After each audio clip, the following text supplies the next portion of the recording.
When you picture the fall of an empire, what comes to mind? Probably massive battles, right? Armies clashing? But what if the real weapon of destruction isn't a sword or a bomb, but a printing press? What if an empire can just print itself out of existence? Well, that's exactly the story we're digging into today. We're looking at a historical blueprint that shows how it's done. I mean, just let that sink in for a second. The empire didn't fall with bombs. It faded with inflation. That really gets to the heart of it, doesn't it? It's not some big, dramatic explosion. It's more like a slow, quiet rot from the inside out. A superpower just hollowed out by its own money. So, the story we're going to unpack is a real head-scratcher. It's about Great Britain right after World War II. I mean, they won the war. But here's the crazy part. Victory left them completely bankrupt. And the moves they made to claw their way back, well, the sources we're looking at say it's like a crystal ball, a spooky, dead-on forecast for what the US dollar is facing today. So, part one, the burden of victory. Yeah, you heard that right. It all starts at what should have been their finest hour, but was actually the beginning of the end, financially speaking. Let's get into the numbers. 249%. Just wow. Let that number hang in the air for a second. Their total national debt was 2.5 times the size of their entire economy. Think about that. They won the war on the battlefield, sure, but they were financially dead on arrival. This wasn't just a little budget problem. This was a giant, soul-crushing weight that was going to shape everything for decades to come. And right away, you see the first eerie echo. This is where it gets real. Now, the U.S. isn't at 249%, not yet. But look at the path we're on. The CBO is projecting we'll hit 156% by 2055. So you know, it's not just some old history story. The numbers are rhyming, and they're rhyming loud and clear. Back then, Britain had what they called the guns versus butter problem. Right? Do we spend money keeping our empire afloat, or do we spend it rebuilding our own country? Tough choice. But fast forward to today, and the U.S. has it even worse. It's guns versus butter versus interest. And this is a huge deal. For the first time ever, the interest payments on our national debt cost more than the entire U.S. defense budget. It's like Britain walked into a trap, and America is now trying to figure out how to get out of an even deeper one. Okay, so what do you do when you're a country and you've got a mountain of debt you can't possibly pay back? I mean, really, what are your options? Well, the playbook throughout history is pretty simple and pretty brutal. You can default honestly, just admit you're broke, or you can default dishonestly. And how do you do that? You devalue your currency. Guess which path Britain took? Yeah, and this wasn't like ripping off a Band-Aid. It was a slow, painful bleed out. You had the crisis in '47. That was like the first tremor. The world kind of woke up and realized, hey, the British pound isn't worth what they say it is. Then, bam, 1949. They devalued it by over 30%. Overnight, can you imagine? It was basically them screaming to the world, we're broke. And then the final blow came in 1967, another 14% gone. With every one of these hits, the world's trust just evaporated, and so did the savings of regular British people.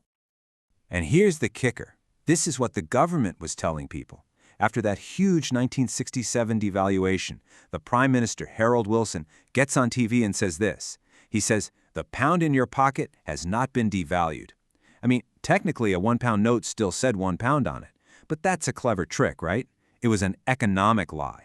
Because for a country that had to import tons of its food, what that pound could buy was about to fall off a cliff. So that begs the question, right? What if today's devaluation isn't so obvious? We don't get these big, dramatic announcements anymore. Instead, the sources we're looking at argue that the dollar's devaluation is happening all around us. It's just hidden in plain sight. And you've definitely felt this. It's called shrinkflation. It's one of the sneakiest forms of inflation out there. The dollar in your wallet still buys you that box of cereal, sure, but you get home, open it up, and the box is half empty. The price on the sticker didn't change, but the value of your dollar, oh, it absolutely went down. And it's not just shrinkflation. It's a whole family of sneaky tactics. You've got skimflation, when your favorite brand starts using cheaper, worse ingredients. That buttery spread that's now mostly water and oil, that's it. And then there's my personal favorite, quality fade. That toaster that dies after 2 years, when your grandma's is still working after 30, that's not bad luck. That's a hidden price hike. All of this is just the modern-day version of the pound in your pocket suddenly not being enough to buy bread. So, who's on the hook for all this? Because when a government decides to inflate its way out of debt, someone has to pay the price. It's not magic. It's a wealth transfer, plain and simple. And the sources for this explainer have a a pretty chilling name for who gets targeted. Yeah, euthanasia of the rentier. It sounds like something out of a complicated economics textbook, but the reality is just brutal. A rentier is basically anyone who lives off the interest from their savings. Think retirees, people on pensions. And euthanasia, it means the slow, deliberate, quiet elimination of that entire class of people's wealth.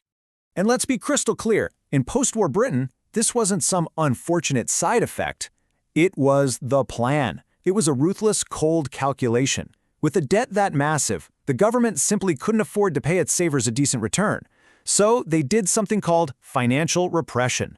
It's a fancy term for a system designed to do one thing: suck wealth out of the middle class and funnel it to the government. And here's how they built the trap. Step 1. They locked the doors. They used exchange controls so you couldn't take your money out of the country to invest it somewhere better. You were a captive audience. Step 2. They rigged the game.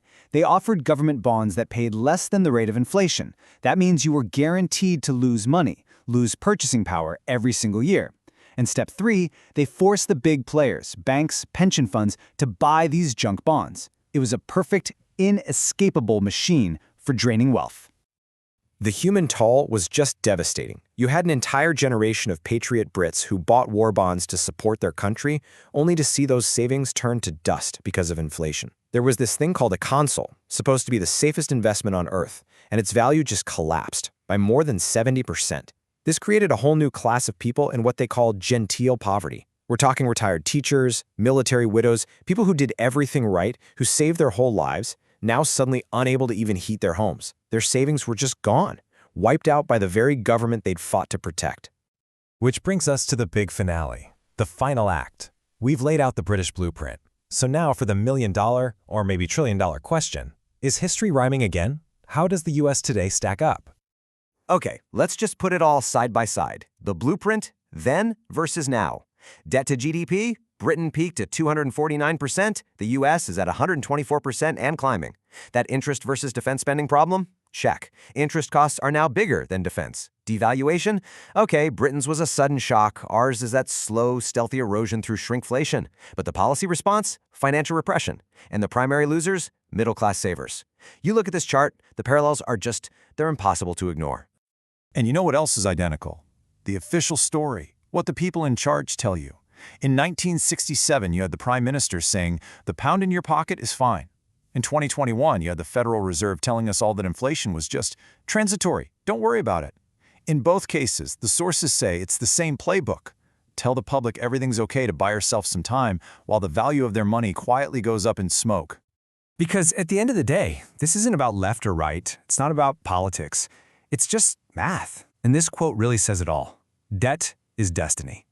When a superpower racks up more debt than it can ever hope to pay back with real growth, it has to default. It's inevitable. The only choice is how.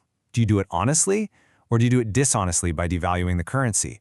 And history shows us, time and time again, governments almost always choose the dishonest path. It's quieter. It's easier to hide who's really paying the price. And that's really the bottom line. This story about what happened to Britain isn't just some dusty old chapter in a history book. The sources we've been walking through present it as a forecast, a roadmap. So the final question is for you. The question is, if history is rhyming, who pays the price this time around?